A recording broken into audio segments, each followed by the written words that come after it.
సవ్యసాచి, నీవు కేవలము నిమిత్తం అగుము. కుడి చేతితో మాత్రమే కాక ఎడమ చేతితో కూడా బాణములను ప్రయోగించడం వలన అర్జునుడు సవ్యసాచి అని పిలువబడును. కాబట్టి ఇప్పుడు కర్మను మనం ఒక చేతితో చేయాలి, రెండు చేతులతో చేయాలని అంటే రెండు చేతులతోనూ చేయాలి. కర్మను బాగా లెస్సగా చేయాలి. ఎట్లా చేయాలి? కర్మను ప్రేమతో చేయాలని, కానీ కర్మ ఫలమును ప్రేమతో కాదు, ఫలభావనతో కాదు, కర్మభావనతో చేయాలి. ఇది నాకు అప్పగించినారు, నేను దీనిని చేస్తా. ఏమన్నారు అమ్మగారు? శ్రీదేవమ్మ గారు చెప్పండి.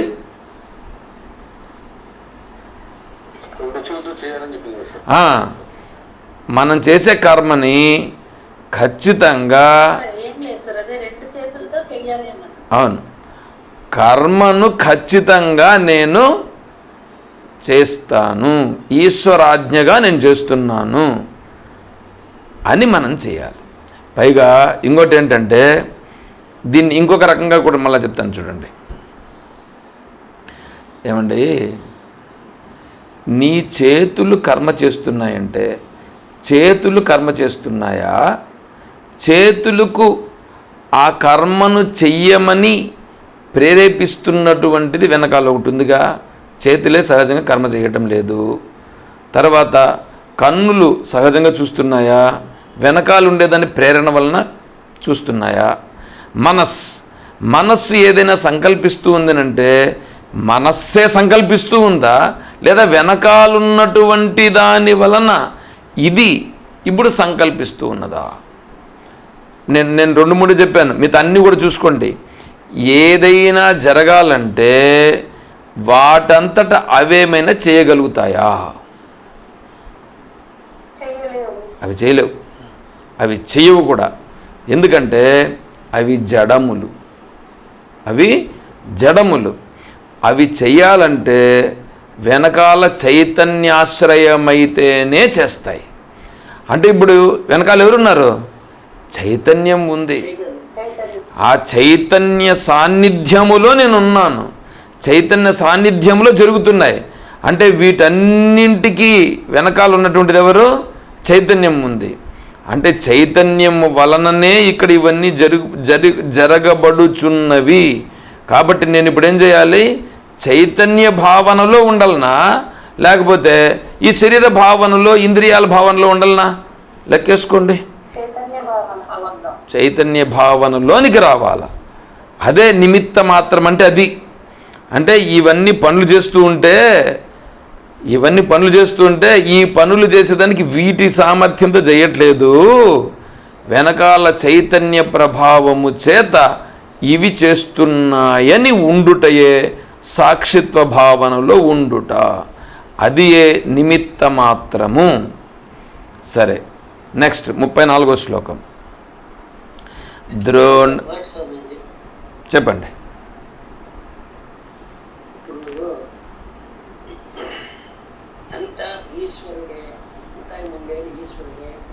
ఈశ్వరుని ఓడులోనే మనం ఉందాము, ఈ ప్రపంచమంతా కూడా ఈశ్వరుని స్వరూపమే అని మనం నమ్ముతూ ఉంటాము, చెప్పుకుంటూ ఉంటాము, అన్నీ చేస్తూ ఉంటాము. కానీ ఎప్పుడు అడిగినా ఆ మాట చెప్తాము. సరే, దీన్ని దృఢపడేది ఏంటి అని చూసాము. అలా ఉండుటయే దృఢమయ్యే కదా మనం చెప్తాను, కాదు దృఢమై చెప్పట్లా. దృఢమై చెప్పితే ఏమవుతుంది తెలిసినా, వేరే వాళ్ళు మనలను ఏమైనా అన్నా, మన వస్తువులను వేరే వాళ్ళు తీసుకున్నా మనం ఎలా ఉంటాం? అప్పుడు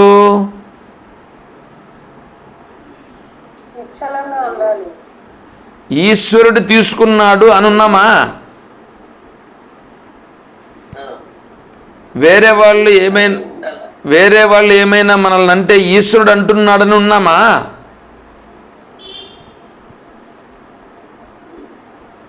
ఉంటామా? లేవు కదా. మరి ఎక్కడ దృఢమైంది? దృఢమైందా? సార్. బయటికి అనకపోయినా మనసులో అనుకుంటాను సార్. మనసులో అనుకుంటూ అనుకుంటూ అనుకుంటూ అది దృఢమవుతూ వస్తుంది. సరేనా? అది సరే ఇప్పుడు చెప్తున్నాడు ఇక్కడ 34వ శ్లోకంలో, ద్రోణం చ భీష్మం చ జయద్రథం చ కర్ణం తధాన్యానపి యోధవీరాన్ మయా హతాంస్త్వం జహిమా వ్యధిష్ట యుధ్యస్వజేతాసిరనే సపత్నాన్. ద్రోణుడు, అర్జునుని యొక్క దృష్టిలో ద్రోణుడు గురువు. గురువును నేను ఎలా చంపేది అని కదా ఉంది మనసులో. ద్రోణుణ్ణి నేను ఎలా చంపేది? ద్రోణుడు నాకు గురువు. భగవంతుడు ఏమంటున్నాడు? ద్రోణుణ్ణి నేను చంపేశాను. తర్వాత భీష్ముడు నాకు తాత. తండ్రి కూడా లేకపోతే తాత నన్ను ఒడిలో పెట్టుకొని పెంచి బుద్ధులు అవన్నీ కూడా చెప్పి అన్నీ పెద్ద చేసిన వాడు తాత. అట్లాంటి వాడిని నేను ఎట్లా చంపేది అని ఉంటుంది. రెండవది, భీష్మాచార్యుల వారి యొక్క గురువు పరశురాముల వారిని యుద్ధములో నిలవరించి తను పరశురాముల వారితో పాటుగా కూడా ఎక్కడ కానీ తగ్గలేదు. చివరకు పరశురాముడే నేనేమి చేయలేను అనే స్థితికి వచ్చేంత స్థితికి వచ్చాడు. అట్లాంటి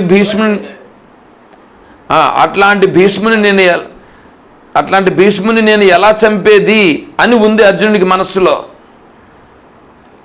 ఆ మనస్సులో ఉన్నటువంటి దాన్ని ఇప్పుడు భగవంతుడు ఏమంటున్నాడు?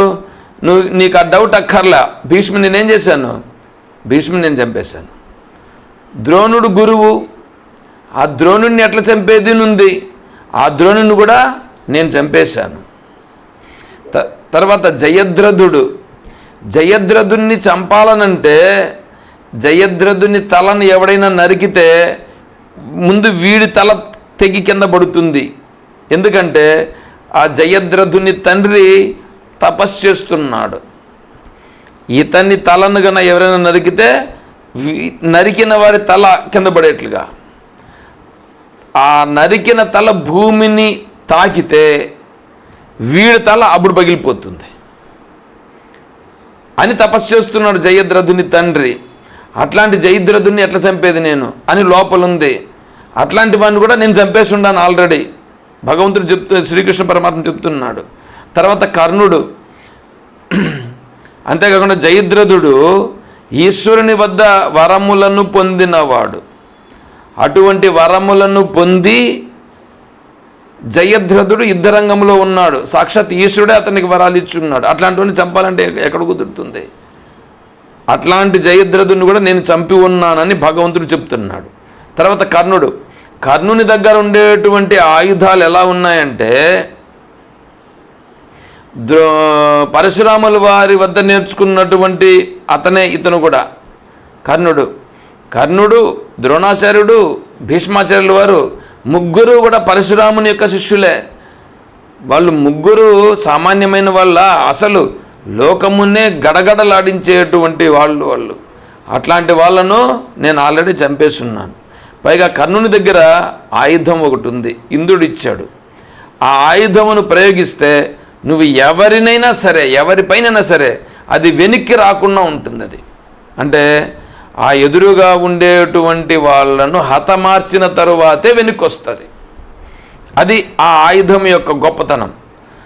అటువంటి కర్ణుని కూడా నేను సంహరించి ఉన్నాను. నువ్వు ఏమనే మాత్రము అస్సలు దాని గురించి ఆలోచన చెయ్యవలసిన పని లేదు. తథా మరియు అన్యాని అంటే ఇంకా ఇట్లాంటి వాళ్ళు ఇంకా ఎవరెవరైతే యోధులు వీరులు ఉన్నారో వాళ్ళందరినీ కూడా నేను సంహరించి ఉన్నాను. మయా హతాం నేను ఆల్రెడీ చంపేసి ఉన్నాను. త్వం నీవు జహి జహి జహిమా వ్యధిష్ఠ జయమును పొందుము. జహిమా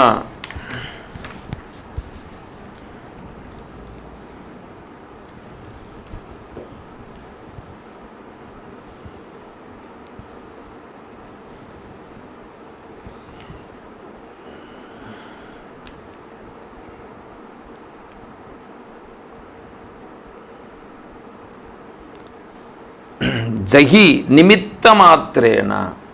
జహి అని అంటే నిమిత్త మాత్రంగా, నువ్వు నిమిత్త మాత్రంగా ఉండి నేను ఆల్రెడీ చంపేసిన వాళ్ళని నువ్వు ఇప్పుడేం చేయాలి, ఆల్రెడీ ఒక ఆకు రాలిపోయిందండి, ఆ రాలిపోయి ఎండిన ఆకు అక్కడ తగులుకొని ఉందండి, ఆ తగులుకొని ఉండే ఆకును నువ్వేం చేయాలి, ఇప్పుడు అని ఊపి దాన్ని రాలగొట్టడమే, అంతే. దాన్ని అంతా ఎండించేసా, ఆల్రెడీ అయిపోయింది.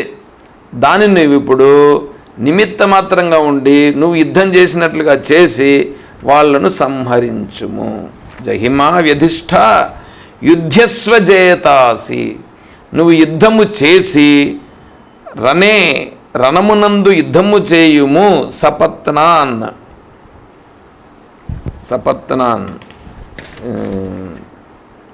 శత్రున్, ఈ శత్రువులందరినీ నువ్వు సంహరించుము అంటున్నాడు భగవంతుడు. చూడండి, ఇప్పుడు మనకు ఏవేవైతే సమస్యలు ఎదురవుతున్నాయో, మనకు ఎదురవుతున్నటువంటి సమస్యలన్నీ ఉన్నాయే, ఈ సమస్యలు ఇలాగే ఉంటాయా?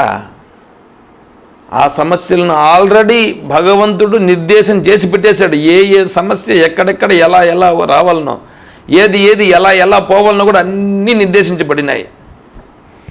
దీనికి ఒక చిన్న ఎగ్జాంపుల్ చెప్తారు. ఏమంటే, ధర్మరాజు గారు శ్రీకృష్ణ పరమాత్మను అడిగాడట, మహాత్మా నేనేమో ధర్మబద్ధంగా ఉంటున్నాను, ఎప్పుడైనా నాకు ఒకవేళ చాలా ఇబ్బంది కలిగి నేను అక్కడ ఏమైనా ధర్మాన్ని ఏమైనా కొద్దిగా అటు ఇటు ఏమన్నా చేసే పరిస్థితి ఏమన్నా వస్తుందేమో అని నాకు అనిపిస్తుంది, అట్లా వస్తే నన్ను ఏం చేయమంటావు అని అడిగాడు. ఎవరిని? శ్రీకృష్ణ పరమాత్మని. అప్పుడు శ్రీకృష్ణ పరమాత్మ ఏం చేశాడంటే, సరే నీకు నేనేం చేస్తానంటే నీకు ఒక పత్రం ఒకటి రాసిస్తాను, నీకు ఒక పత్రం రాసిస్తాను, నీకు అటువంటి సందర్భం వచ్చినప్పుడు ఆ పత్రమును తెరిచి చూడుము, అప్పుడు చూడు ఈ పత్రాన్ని, అంతవరకు దీనిని నువ్వు ఓపెన్ చేయవద్దు అని చెప్పాడు. సరే మహాత్మా, నువ్వు చెప్తే ఇంకేమింది, దాన్ని అలాగే పెట్టుకుంటా, నాకు ఆ సమయంలో పనికి రావాలని, కానీ ఇప్పుడంతా నాకు ఎందుకు అవసరం అని చెప్పి దానిని తీసుకున్నాడు. దాన్ని తీసుకొని ఒక చిన్న పెట్టెలో భద్రించి ఇచ్చారు. సరే దాన్ని అలాగే పెట్టేశాడు ధర్మరాజు గారు, దాన్ని ఓపెన్ చేయలేదు, ఎందుకంటే దాంతో అవసరం రాలేదు. కొంతకాలానికి అరణ్య మార్గంలో ఉన్నప్పుడు, అరణ్యవాసంలో ఉన్నప్పుడు ఒకానొక సందర్భంలో ఏమప్పా ఎట్లా చేయాలప్పా అనేంత పరిస్థితి వస్తే అప్పుడు వెంటనే గుర్తొచ్చింది. ఏమని? శ్రీకృష్ణ పరమాత్మ ఇట్లా ఇచ్చాడు కదా, ఒక పత్రం ఒకటి ఇచ్చాడు కదా, దాంట్లో ఏదో రాసి ఉంటాము, దాన్ని చూడమని చెప్పారు కదా అని చెప్పింది. సరే, ఇప్పుడు ఇతను సంశయగ్రస్తముగా ఉన్నప్పుడు ఇప్పుడు దానిని ఓపెన్ చేశాడు. దానిని ఓపెన్ చేసి లోపల ఉండే పత్రం బాగా ఎత్తిపెట్టినాడు కదా, దాన్ని ఓపెన్ చేసి చూశాడు. చూస్తే దాంట్లో ఒకటి రాసింది. ఏమంటే, ఇప్పుడు ఉన్నది రేపు ఉండదు. ఇప్పుడు ఉండేది రేపు ఉండదు అంటే ఏమైపోతుంది? ఇప్పుడు ఉండేది రేపు ఉంటుందా? ఓపికగా ఉంటే అది వెళ్ళిపోతుంది, అది జరిగిపోతుంది. అది మనం ఉండాల్సింది ఓపికగా ఉండుటయే. అలా ఓపికగా ఉండమని అక్కడిస్తే దీన్ని చూసిన వెంటనే అమ్మాయ అని ఒక విధమైనటువంటి ఒక తృప్తి అనేటువంటిది ధర్మరాజు గారికి కలిగినదట. ఇది ఒక చిన్న కథ చెప్తుంటారు. కాబట్టి మనం కూడా ఏంటంటే మనకు ఎన్నో సమస్యలు చుట్టుముట్టి ఉన్నాయి. ఈ సమస్యల వలలో చిక్కుకుని మనం ఏం చేస్తున్నామంటే భగవద్భావన అనేటువంటి దాంట్లో లేకుండా మనం పతనమైపోతున్నాం. భగవద్భావన లేకుండా మన చుట్టూ ఉండేటువంటి సమస్యలన్నింటి వలన ఒక సమస్య పోతే ఇంకొకటి, ఈ సమస్యలన్నీ ఈ ద్రోణుడు, భీష్ముడు, జయద్రథుడు, కర్ణుడు లాగా మనల్ని వచ్చి మన పైన విరుచుకుపడుతున్నాయి. అలా విరుచుకుపడుతున్నటువంటి ఈ సమస్యలు ఏమున్నాయో ఈ సమస్యల నుండి మనం బయటపడాలంటే బయటపడలేం. దానికి ఒకటే దారి ఏమిటి? నేను నిమిత్తమాత్రుడను. ఎవరెవరికి ఎప్పుడెప్పుడు ఏమేమి చెయ్యాలనుందో అది ఈశ్వరుడు ఆల్రెడీ నిర్ణయం చేసి పెట్టున్నాడు. ఇప్పుడు నా కొడుకు పెండ్లి కావాలి. ఏమండి, నా కొడుకుకు పెండ్లి నేను చేస్తానా? వాడి కర్మలో ఎలా ఉంటుందో అలా జరుగుతుంది. వాడి కర్మలో ఉండేదే బట్టే కదా జరుగుతుంది. నేను అనుకుంటే జరుగుతుందా? కానీ నేనైతే ప్రయత్నం ఏదో ఉంటుంది అంతేగాని అయ్యో జరగలేదే నేను మునిగిపోను. తర్వాత నా కొడుకు ఏదో పెండ్లి అయ్యింది, వాడికి ఉద్యోగం రాలేదు, ఉద్యోగం వచ్చింది, బిడ్డలు కలగలేదు, ఏంటేంటో లేనిపోయిన సమస్యలు. ఆ ఉద్యోగంలో వాడు ఆఫీసర్ ఇట్లా అంటున్నాడు, వీడు అట్లా అంటున్నాడు. ఏమి చేసేదిరా నాయన.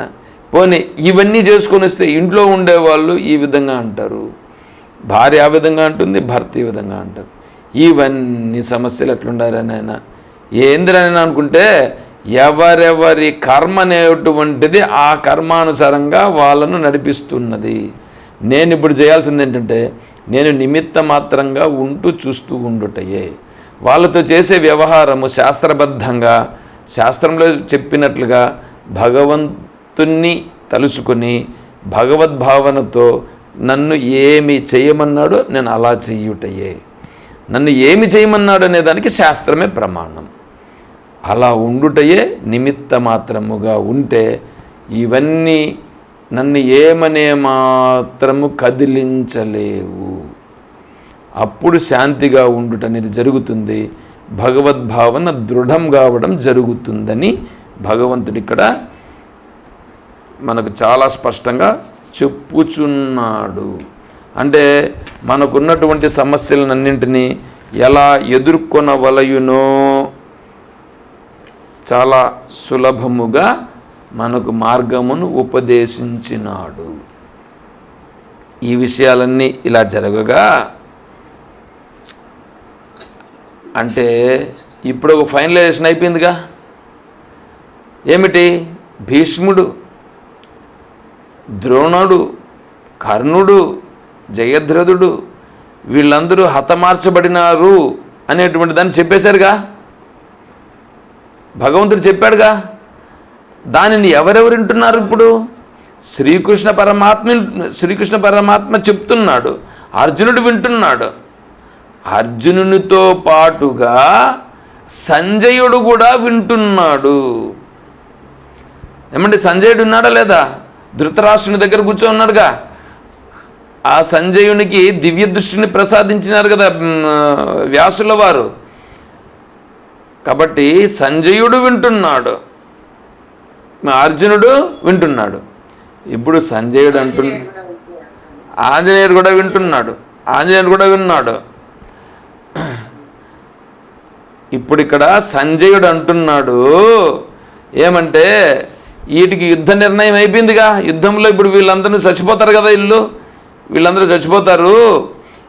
ఈ విషయాన్ని ధృతరాష్ట్రునికి చెప్పి ధృతరాష్ట్రుని మనస్సులో భావాలేమన్నా మారి ఇప్పుడన్నా ఏమైనా సంధి చేసుకునే ప్రస్తావన ఏమన్నా చేస్తాడేమో అనే ఉద్దేశంతో సంజయుడు మాట్లాడుతున్నాడు ధృతరాష్ట్రునితో. ఇప్పుడు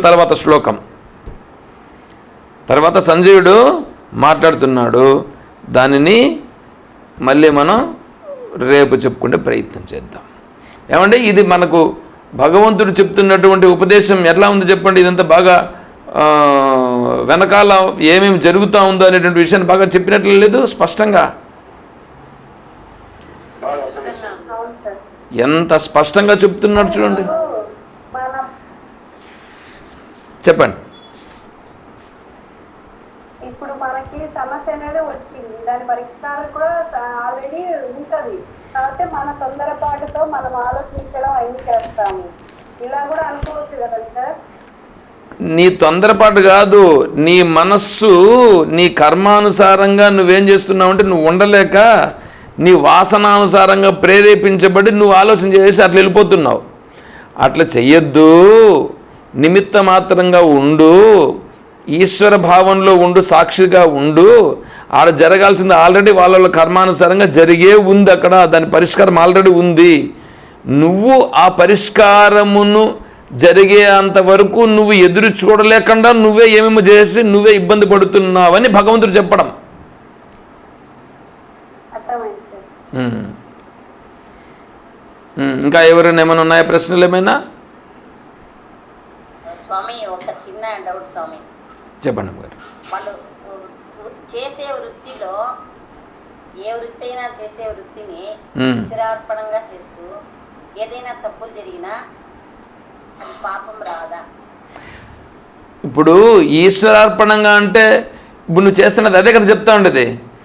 నువ్వు చేస్తూ ఉండేది నీ కర్మను నువ్వు చేస్తున్నావా, అది.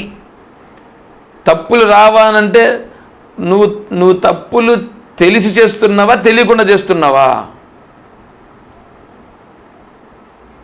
తెలిసే చేస్తున్నాం. తెలిసేస్తా ఉంటే ఖచ్చితంగా వస్తుంది అది దోషం. నువ్వు శాస్త్ర ప్రకారంగా ఈశ్వర భావనతో చేస్తూ ఉంటే నీకు తెలియకుండాగా నా దోషం జరిగితే అది నీకు రాదు. నీకు తెలియకుండా జరిగినటువంటి దోషం నీకు రాదు. ఎందుకంటే ఈశ్వర భావంలో ఉన్నావు కాబట్టి అది నీకు అంటదు. తెలిసి తప్పు చేస్తే ఖచ్చితంగా నీకు వస్తుంది. అదే ఇక్కడ ఉండేటువంటి తెలియకుండా చేస్తే మీకు సంబంధం లేదు. అది ఈశ్వరార్పణతో కదా ఉన్నావు, ఈశ్వర భావనతో ఉన్నావు కాబట్టి నీకు దానికి సంబంధం లేదు. తెలియకుండా చేసినటువంటి దోషము నీకు రాదు ఈశ్వర భావనతో చేసినప్పుడు. ఈశ్వర భావన లేకుండా ఇప్పుడున్నా చూడండి, ఇప్పుడు ఈడ ఉండేదంతా ఇక్కడేనండి. ఈడ ఉండేదంతా ఇక్కడ ఏంటంటే నేను చెప్పేది అక్కడే చెప్తా. నేను ఈశ్వరార్పణం అంతా ఈశ్వరుడు చేపిస్తున్నాడు అనేది ఏమండి, అంతెందుకండి ముసుగులో గుద్దులాట ఎందుకు? నేను చెప్తాను. నేను అడియేన్ అనేది, అడియేన్ అంటే ఏమండి? సర్వెంట్. నేను సర్వెంట్ లాగా ఉన్నానా? ఈశ్వరుని చేతిలో నేను పనిముట్టు, ఈశ్వరుని చేతిలో నేను పనిముట్టుగా ఉన్నానా? నా సంకల్పంతో చేస్తున్నానా లేదా ఈశ్వరుడు నా దగ్గర చేపిస్తున్నాడా? లెక్కేసుకో. ఈశ్వరుడు చేపిస్తున్నాడు అంటే నీకు సంబంధం లేదుగా. నీ మనస్సులో నీకు ఆ బాధలు ఎందుకు? ఏమి వచ్చినా అది ఈశ్వరునికి సంబంధం, నాకేం సంబంధం? నా మనస్సుతో నేను చేస్తూ పైకి పేరుకు అడియేనంటే ఎలా సరిపోతుంది? పైన అడియన్ అనేది లోపల మాత్రము నా మనస్సుకు నచ్చినట్లుగా చేసేది. బద్ధ విరుద్ధంగా లేదు ఇది. భగవద్ రామానుజుల వారు చెప్పినటువంటి సిద్ధాంతానికి సరిపోయిందా ఇది? సరిపోదు. భగవద్ రామానుజుల వారు చెప్పినటువంటిది ఏంటంటే ఈశ్వర భావనలో ఉండిపోవడం, ఈశ్వరుడు చేపించింది ఈ శరీరంతో ఈశ్వరుడు చేపించుకుంటున్నాడని ఉండుట. అప్పుడు నా మనస్సు అనేటువంటి దాని ప్రభావం లేకుండుట, అది అడియేన్. ఏమమ్మగారు అర్థమైందా? అర్థమైంది స్వామి. అడియేన్ అనేది వీళ్ళ మధ్య విష్ణు స్వామి చెప్పినారని ఒకరినొకరు అందరూ అడిగాను అంటున్నారు. అంతకు ముందైతే మాకైతే తెలీదు, జై శ్రీమన్నారాయణ అని చెప్పేవాళ్ళం అంతే. ఇప్పుడు వీళ్ళు అంటున్నారు అడిగానని. నాకు అడిగాను ఎట్లా తెలుసు? మీరు అనిన దాన్ని బట్టి నాకు వచ్చింది అనుకుంటున్నారా? మీరు ఈడుండే వాళ్ళంటే నాకు తెలిసింది అనుకుంటున్నారా? 1994లో వెళ్ళాను నేను. ఎక్కడికి? భగవద్ రామానుజుల వారి యొక్క జన్మస్థానానికి. నేనేమి భగవద్ రామానుజుల వారిని నేను భగవద్ రామానుజుల వారంటే ఎంత ఇష్టమో నాకు దాన్ని వర్ణించడానికి మీకు ఎవరికి తెలియదు. భగవద్ రామానుజుల వారిని అంత ఇష్టపడి, పెరియాళ్ళ వారును భగవద్ రామానుజుల వారును అంత ఇష్టపడి అంత ఎక్కువగా ప్రేమించినటువంటి వాడను నేను. కాబట్టి నా దగ్గర వచ్చి భగవద్ రామానుజుల వారిని గురించి చెప్పాల్సినంత ఇదేమీ లేదు. కాబట్టి నేను మాట్లాడుతున్నాగా, ఇప్పుడు నేను చెప్తున్నాను చూసుకో. ఇప్పుడు ఇక్కడ ఇది అడియన్ అంటే, ఇది కైంకర్యం అంటే, భగవద్ రామానుజుల వారి యొక్క సిద్ధాంతం ఇది. నేనున్నానా చూసుకోండి. అప్పుడేమవుతుంది? అప్పుడు నీకు ఎక్కడ అంటుతుంది? అవును. సరే, ఈరోజుకి నిలుపుదాం, రేపు మళ్ళీ కంటిన్యూ చేద్దాం. ఓం తత్సత్. ఓం సర్వం శ్రీ సద్గురుచరణారవిందార్పణమస్తు. ఓం జయ బోలో శ్రీకృష్ణ పరమాత్మ की, జయ బోలో గీతా మాతా की, జయ బోలో భక్త మండలి की. హర నమః పార్వతీపతయే. హర హర మహాదేవ శంభో శంకర. జై సీతారాం. హరి ఓం తత్సత్. ఓం. నెక్స్ట్ రేపు హరి ఓం. రేపు ఆదివారానికి మనం చెప్పుకోలేదు కదా, జ్ఞానయోగంలో 1వ శ్లోకం నుంచి 10వ శ్లోకం వరకు అని ఇంతకు ముందు చెప్పుకున్నాం. దానిపైన మనం కొద్దిగా చెప్పుకున్నాం. సరే, ఈ ఆదివారం ఏంటంటే 1వ శ్లోకం నుంచి 18వ శ్లోకం వరకు పెట్టుకుందాం. ఆ 18వ శ్లోకం వరకు ఒకసారి చూసుకొని రండి. మీరు కూడా కొద్దిగా వెరిఫై చేయండి. దాని గురించి ఆదివారం రోజు డిస్కషన్ ఉంటుంది. అదండి. ఓం హరి ఓం.